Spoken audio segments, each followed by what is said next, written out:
कैलाश विजयवर्गीय ने उमा भारती के शराबबंदी वाले बयान पर कहा कि शराबबंदी एक ऐसा विषय है कि जिन राज्यों में शराब बंद हुई है वहां शासन ने तो शराब बंद की, लेकिन लोगों ने पीना बंद नहीं की। इसके कारण अवैध शराब के मामलों में बढ़ोतरी हुई है। कैलाश विजयवर्गीय का कहना है कि इसे अलग दृष्टिकोण से देखना होगा और इसके लिए उमा जी से बात भी की जाएगी और यह भी जानने की कोशिश की जाएगी कि उनके पास क्या प्लान है। पंजाब में नेतृत्व परिवर्तन पर कैलाश विजयवर्गीय ने कहा कि कांग्रेस में उठापटक की स्थिति है। जब नेता कमजोर होता है तो पार्टी में भी बिखराव होता है। कैलाश विजयवर्गीय के मुताबिक सिर्फ पंजाब ही नहीं बल्कि बंगाल और उत्तराखंड, राजस्थान में भी कांग्रेस में भीषण युद्ध चल रहा है। देखिए, अगर कांग्रेस के अधिकतम प्रदेश में और देश में राज किया उन्होंने, उनके पूरे कार्यकाल को ले लें और भारतीय जनता पार्टी के कार्यकाल को ले लें, किस सरकार ने दलितों के लिए, पिछड़ों के लिए, जनजाति के लिए कितनी योजनाएं बनाई, उसमें मैं समझता हूं कि भारतीय जनता पार्टी अव्वल आई।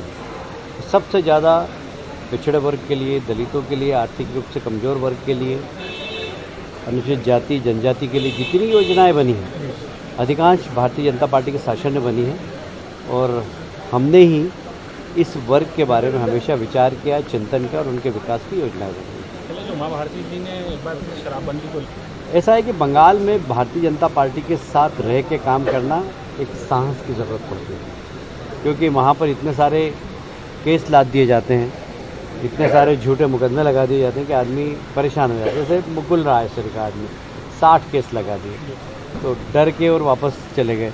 अर्जुन सिंह के ऊपर 104 केस लगा दिए। बताइए, जो वो टीएमसी में थे तो साधु थे, जैसे बीजेपी में आए तो शैतान हो गए। 104 केस है उनके ऊपर, मर्डर से लेकर और सारे केस लगा दिए। मैं, आप सब लोग मुझे जानते हैं, मेरे ऊपर 20 से ज़्यादा केस है और अभी जाऊंगा कलकत्ता तो पता नहीं और कितने के और केस लगेंगे।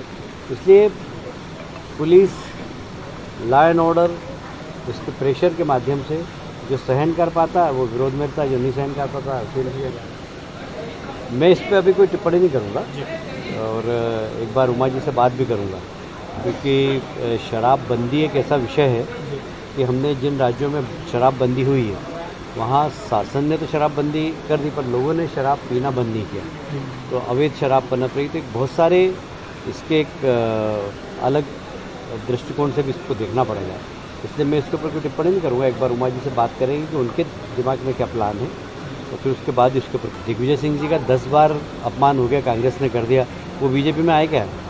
ऐसी सलाह दे रहे हैं। देखिए, कुल मिलाकर सारे देश के अंदर कांग्रेस के अंदर एक उपापोह की स्थिति है, इसलिए कि कांग्रेस की लीडरशिप बहुत कमज़ोर है। जब नेता कमज़ोर होता है तो पार्टी में बिखराव होता है। तो सिर्फ पंजाब ही नहीं, अगर आप देखेंगे कि बंगाल के अंदर कांग्रेस कुछ भी नहीं है पर वहाँ पर भी उनकी भीषण युद्ध हो रहा है।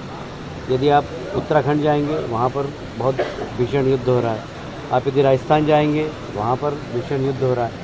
तो कांग्रेस में जो एक असहज स्थिति बनी है उसका कारण है कि फेल्योर ऑफ लीडरशिप, और इसलिए बहुत सामान्य बात है कि बंगाल के बाद ये पंजाब के बाद यदि राजस्थान में भी कुछ उठा पटक हो तो मुझे कोई आश्चर्य नहीं हो। बाबुल सुप्रियो ने भी बीजेपी का, दिग्विजय सिंह जी का 10 बार अपमान हो गया, कांग्रेस ने कर दिया, वो बीजेपी में आए क्या? ऐसी सलाह दे रहे हैं। पंजाब में जो परिवर्तन